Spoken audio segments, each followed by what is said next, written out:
안녕하세요. 저는 허니문 리조트 송민욱 과장이라고 합니다. 저는 이제 이탈리아 현지 가이드 출신이고, 제가 한 2년에서 3년 사이? 지역은 이제 베이스는 로마에서 뒀었고, 이제 근데 베이스는 로마지만 좀 여러 군데 돌아다니면서 했었죠. 오늘은 이제 이탈리아에 대해서 간략한 설명을 드릴 건데요. 뭐 그냥 하면 재미없으니까 룰렛을 돌려서 나오는 도시별로 설명을 드리도록 하겠습니다.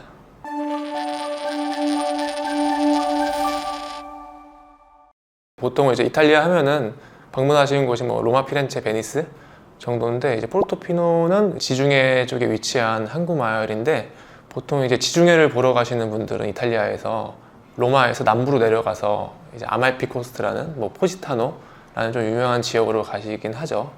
하지만 이 포르토피노가 이 한국 분들한테는 그렇게 유명한 지역은 아니지만 이제 유럽인들한테는 굉장히 유명한 휴양지이자 관광지인데요. 여기 이제 마을이 굉장히 작아요. 굉장히 작은데 마을에 있는 건물들이 이렇게 파스텔 톤으로 굉장히 이제 형형색색 아름답게 이제 위치해 있고, 주변 환경들이랑 되게 어우러져서 굉장히 아름다운 마을이라고 보시면 될 것 같아요.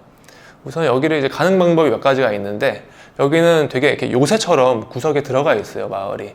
그래서 주변에 근교에 있는 도시인 라팔로라는 도시에서 보통 페리를 타고 이동하세요. 페리는 한 1시간 간격마다 있고 한 30분 정도 걸리는 걸로 알고 있습니다.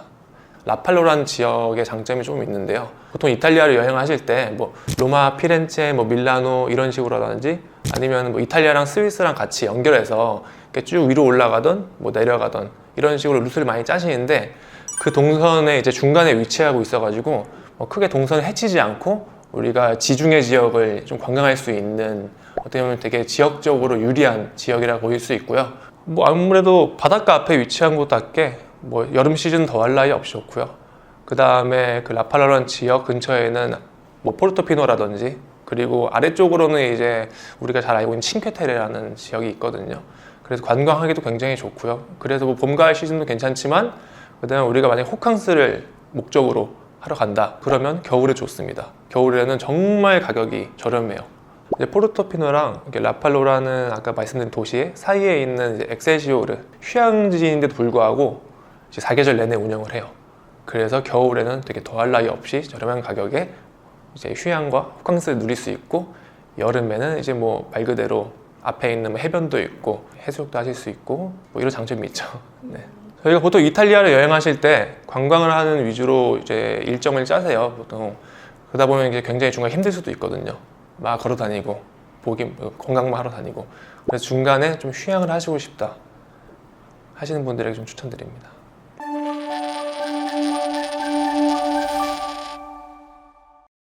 두 번째 지역은 지금 시에나가 나왔는데요.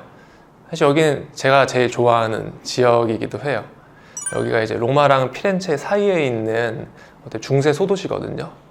사실 여기는 로마나 피렌체에서 뭐 기차를 타고 이동하실 수도 있고 버스를 타고 이동하실 수도 있긴 한데, 여기가 되게 고지대에 위치해 있어요. 그래서 버스 정류장이나 기차역은 그냥 저지대에 있어가지고 내려서 이제 캐리어를 끌고 굉장히 많이 올라가야 되거든요. 그래서 보통은 내리셔가지고 뭐 버스나 아니면 택시를 타고 호텔까지 이동하시는 걸 좀 추천드리는 편이에요. 저는 이제 제가 이탈리아를 다녔을 때 여기만큼 저녁이 이쁜 곳을 못 봤어요. 굉장히 저녁이 되면은 뭐 다른 유럽 도시들도 그렇겠지만 굉장히 어둡긴 하거든요, 도시가. 근데 이게 뭔가 이렇게 최소한의 조명으로 도시를 비추고 있는데, 이때가 이제 굉장히 뭔가 과거로 돌아가는 느낌? 진짜 과거를 여행한다는 느낌이 정말 드는 곳이긴 하거든요. 근데 이제 많은 분들이 이렇게 생각하실 수도 있어요. 밤에 돌아다니면 좀 위험하지 않느냐라고. 사실 시에나는 이탈리아 내에서도 굉장히 취향이 좋기로 유명한 곳이거든요. 그래서 오히려 저녁이 되면 조금 더 활발해지고 관광객들도 굉장히 많은 도시라서 오히려 이곳은 저녁에 좀 관광하시는 걸 조금 더 추천드려요. 여기도 사계절 내내 이제 전부 다 제대로 운영을 하거든요. 그래서 뭐 사실 그렇게 시즌은 타는 것 같지는 않습니다. 하지만 이 시에나 주변의 이제 토스카나 지역 자체가 여름 시즌에 조금 더 푸릇푸릇함을 더 많이 볼 수 있어서 사실 여름 시즌 조금 더 추천하긴 하죠. 토스카나가 와인으로 굉장히 유명하거든요. 그래서 와인은 꼭 드셔보시는 걸 추천드리고, 약간 라구라고 그 멧돼지 고기랑 뭐 여러 돼지고기를 갈아서 만든 소스로 음식을 하는 것이 되게 유명하거든요. 그래서 뭐 라구 파스타라든지 뭐 라자나라든지 이런 것들 좀 드셔보시는 것도 추천드립니다. 보통 토스카나주를 여행하시는 분들이 렌터카로도 여행을 많이 하세요. 근데 이 시에나라는 마을이 마을 입구에서부터는 외부 차량이 진입이 불가능해요. 그러니까 거주자들, 뭐 관공서 차량, 대중교통들만 마을로 진입을 할 수가 있거든요.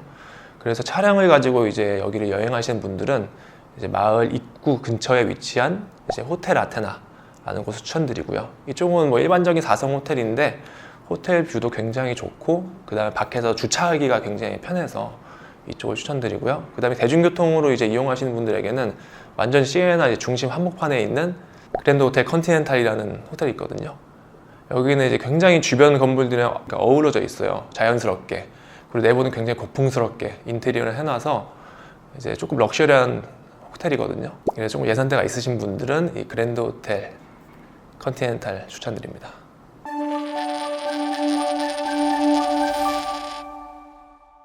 아말피가 나왔는데요.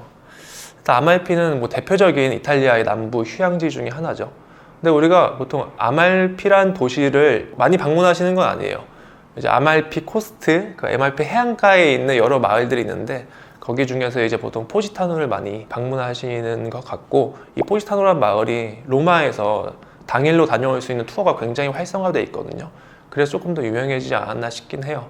이 아말피 코스트에 있는 마을들은 이제 접근성이 굉장히 안 좋긴 해요.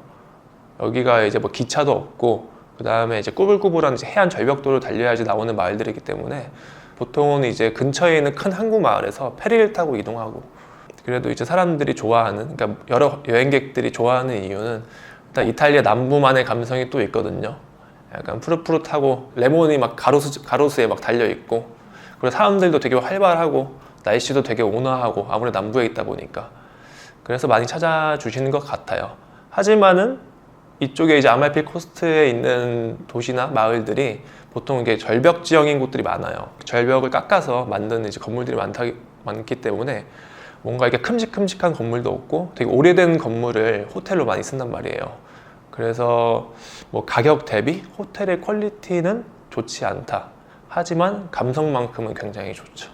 지중해를 이렇게 위에서 이렇게 내려다볼 수 있는 뷰의 호텔들이 많다 보니까 그 중에서도 이제 금액대도 괜찮으면서 호텔 퀄리티도 꽤 괜찮은 곳을 설명드리자면 이제 빌라 가브리사라는 포지타노 호텔이 있어요. 여기는 이제 포지타노에 있는 호텔들 중에서도 굉장히 좀 깔끔한 편에 속해요. 깔끔한 편에 속하고 굉장히 고지대에 위치해 있어서 뷰도 잘 나오고, 하지만 이런 호텔들은 이제 운영하는 시즌이 있기 때문에 정말 미리 예약을 하지 않으시면은 이제 방을 찾기도 어려울 거고 금액도 굉장히 높게 진행하실 거고요. 그 다음에 뭐 포지타노 말고도 아말피 쪽에 이제 아난타라라는 이제 좀 유명한 브랜드죠. 아난타라라는 이제 5성 리조트가 있는데 좀 럭셔리한 휴양을 원하시는 분들한테는 아난타라를 추천드립니다.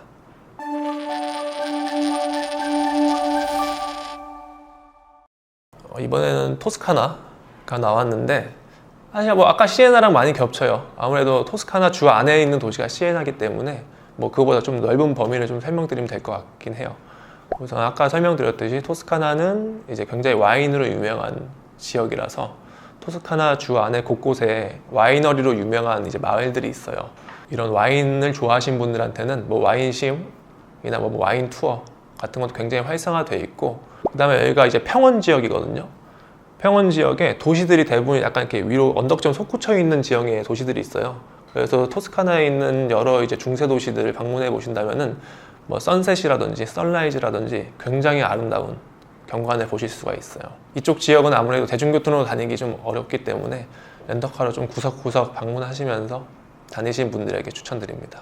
사실 우리가 지금 토스카나를 설명드린 거는 한국으로 치면 경기도를 설명드린 거거든요. 그러다 보니까 뭐 특정 리조트라기보다는 이쪽은 아무래도 이제 약간 농장 형태의 농장 부지에 있는 팜하우스, 뭐 이런 좀 주택에서 머무는 게 굉장히 이제 좀 트렌드거든요. 특이한 경험을 하고 싶으신 분들한테는 뭐 팜하우스 저거 좀 추천드립니다. 뭐 여러 지역에 이제 약간 산재되어 있어가지고 저희 쪽에 문의 주시면은 적합한 곳으로 좀 안내드리도록 할게요.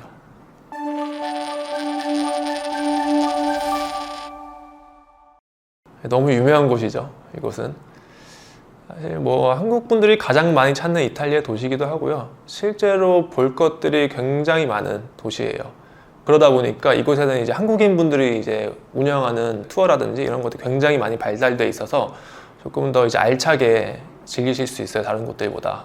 다른 이탈리아 지역은 크게 뭔가 투어라든지 이런 것들을 적극적으로 막 먼저 추천드리진 않거든요. 근데 이제 로마만큼은 이제 투어는 무조건 하시라고 말씀을 드려요. 뭐 시내에 있는 유적지 투어라든지 아니면 뭐 바티칸 박물관 투어라든지 이런 것들 한번 알고 다시 도시 돌아다니기 시작하면은 또 다르게 보이거든요. 도시 자체가 컨텐츠인 지역이다 보니까 로마에서만큼은 조금 한 3, 4박 길게 하시면서 설명도 하루 정도 듣고 하루 정도는 그 설명을 기반으로 좀 자유여행을 하시는 거를 추천드립니다. 이제 보통 다른 이탈리아의 도시에서 로마로 도착하시든 아니면 로마 공항에서 로마 시내로 들어오시던 전부 다 이 테르미니라는 역에 도착을 하시거든요. 그 중에서 이제 가장 관광지를 많이 연결하고 있는 A선, B선 두 개가 겹쳐서 다니는 곳이기도 해요. 그래서 이 테르미니 역 근처에 호텔을 잡으시면은 내가 뭐 다른 지역으로 이동하기도 편하고요. 다른 도시, 그 다음에 공항 가기도 굉장히 편하고 그리고 지하철 통해서 여러 관광지를 되게 쉽게 가실 수 있는 장점이 있어서 이 테르미니라는 역 근처에 호텔을 잡으시는 걸 추천드려요.